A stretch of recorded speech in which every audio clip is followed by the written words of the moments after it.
So a little bit about, make sure I'm talking to the mic.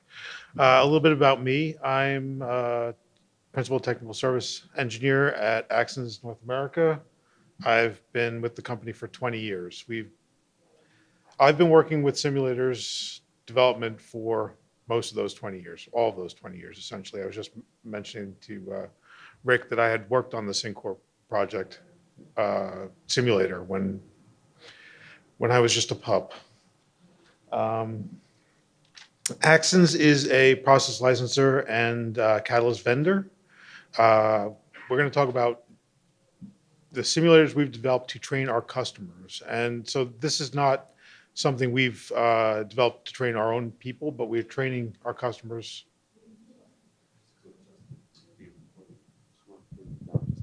Okay, is that better? Sorry. So we're talking about the training simulators we've developed for training our customers. These are not, about 2 years ago, I was tasked with redeveloping our training program. We had been training using classroom-based training, where we would impart knowledge or attempt to impart knowledge to engineers and to operators on the reactor kinetics, how the reactions worked inside the reactors, and how the units themselves operated through startup and shutdown and emergencies, and how we want them to safely manage units. But we had added some simulators, and those were in advanced training. We had done steady state simulators so that we could show changes in process conditions, and those are less effective than a dynamic simulator. So we wanted to bring dynamic simulation into our training program and to integrate it with our training program. So Rick had already discussed why we train, but it's good to put this in perspective. We have a definite need for safety. We need to make sure that we're operating the plants in a safe manner. But we also want to improve reliability. And improving reliability is a dramatic improvement in profitability. We can also improve the way operators approach the edge of safe operation. They can push the units further, knowing that their units can actually perform with more throughput or higher conversion, or however we're doing this. Generally, we like to see operators retrained every 18 to 24 months. It keeps the information fresh in their minds from our perspective, but also allows for retraining of new operators. And a little statistic there at the bottom, that 80% of industrial accidents, and I don't know how accurate that number is now, but 80% of the industrial accidents are caused by human actions, which leads to retraining being a significant improvement in operability and reliability and safety. So this new training program, what were we trying to do? We wanted to create an educational excellence system. We wanted to integrate the dynamic simulator with our training programs so that we could show, we could tell, then show, and then have the trainees do examples while we were going through each part, each building block of the process unit operation, the theory behind the reactions, that sort of thing. And then we wanted to bring it all together with practical examples where they could solve problems and diagnose problems inside the plant. I'm going to talk about one particular process, although we've done this for a number of processes at this point, but our target process to start with was the Prime G Plus process. And what's important here is we have over 140 operating units in the world. Over 70 of those are in North America. These are ubiquitous units. So we wanted to be able to be flexible about how we did training. We did not want to mimic a specific unit. We wanted to make sure that we could be flexible and train everybody.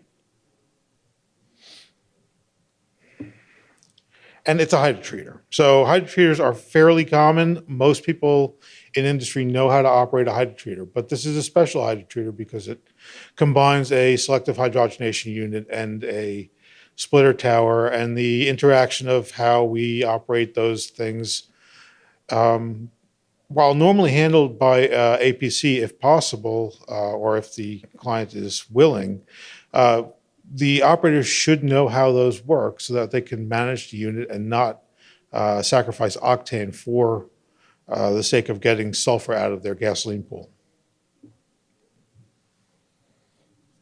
Again, we chose to aim for practicing, teaching by doing, in that we wanted the operators to and the engineers to learn how the units react in as close to their own unit as possible, at least from a kinetics and equipment standpoint, even though the graphics would not match their own DCS system.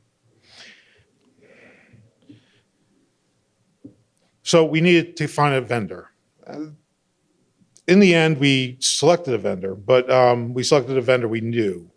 But what we needed, what the requirements were, that we could leverage our own strengths, our own knowledge of the kinetics, our own process knowledge, our own operations experience over 20 years of operating this particular process, and our own troubleshooting experience, and bring that into a full-featured dynamic simulation environment where we could let the vendor construct the flow sheet, and we could bring in our reactors to work with that. And we did that with CORYS. We have a 20-year working relationship with them, in fact, but we went through a whole selection process anyway, just because it seemed like the good way to go. The main features that we were looking for were that we could have a high fidelity simulation.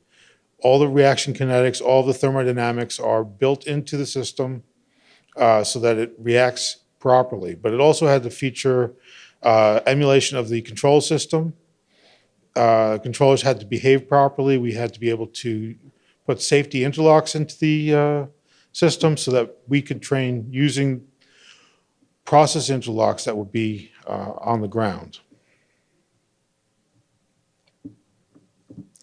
We started with one unit in particular. We created the simulation we chose a representative unit that would be easy to work with for other refineries. We made sure that the process scheme was identical to that unit and the flow and performance was on spec. And we went with rather than going with a DCS based system, because that would be unit specific, we went with standard emulation for the controllers, and we went with the graphics that are built into the system. And importantly, we did have that shutdown logic. Now, as I mentioned before, we were leveraging our knowledge and our experience in order to create the reactor models while still maintaining the link to the commercial and the performance of the units in the field. So what we did was we have our design information, and over the years we've recycled this several times between R&D and commercial data to make sure that our models are correct over time, so that we could get a rigorous model for performance of the reactors in the field. And what did we want to be able to do? We wanted to be able to make sure that the simulator could perform at normal operation with small perturbations so that we could demonstrate how the unit reacts to changes. But we also wanted to be able to work from scratch, from an empty unit, and go through the entire process of filling the unit and starting the unit up with fresh catalyst, with used catalyst, as it is in the field, so that the operators could learn how to start the unit and how to react to emergency conditions, either imposed upon them or demonstrated. We also wanted to be able to use equipment malfunctions or instrument malfunctions or hidden instrument malfunctions so that they don't know precisely what's going on, but the DCS is lying to them, which is a common problem with instruments where they aren't properly tuned, or there's drift, or there's some noise in the signal, and they don't necessarily get the information that they need for an accurate reading of the process conditions, but they do have to be able to operate the unit even under those conditions. So we have a simulator. This is just a graphic. It is important to note that we do have controllers. They are very similar to the DCS controllers that you have in the field or in the control room, and they have realistic response, but they're all emulated rather than hardware. But we also can cause malfunctions on all of our equipment. Every piece of equipment built into the system, or every instrument or transmitter, has the potential for failures, and some of those failures are very useful for training purposes. I mentioned the transmitter failures a minute ago, but pump failures are often used, or valves leaking, heat exchanger tube sheet leaks, that sort of thing.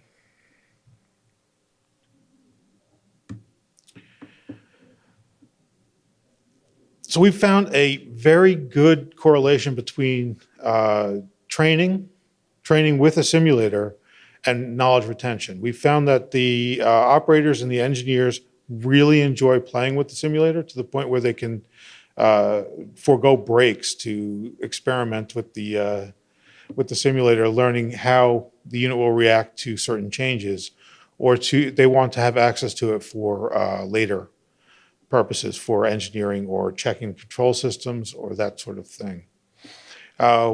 We found that the trainees are much more engaged with this method of training, just generally, and a dramatic improvement in startup, shutdown, and emergency reactions. In one case, and this is not a prime G, we've had a change from less than 90% of on-stream factor to over 98% on-stream factor, just after training and concentration on maintenance. Now, maintenance is important. Equipment malfunctions do happen, and they do take units down. In the case of the Prime G simulator, we had one of our engineers testing the simulator had actually started the plant that was the exemplar plant. And she ended up having the exact same problems during the startup phase of the simulator that she had doing the actual startup, with trying to pressure the unit, trying to control the system. And it would highlight any problems you have if we have a simulator going forward before startup, to know where the pitfalls are in the system. So takeaways. Simulators are great for supporting theoretical lessons. They are a wonderful way to demonstrate what's going on inside the unit without actually using the unit. Practical examples let us provide illustrative examples for the users, and we can make sure that we improve the skills and the retained knowledge of EDI trainees. And again, everyone who's been trained has been universally happy with the training, and that's a wonderful feedback. Thank you.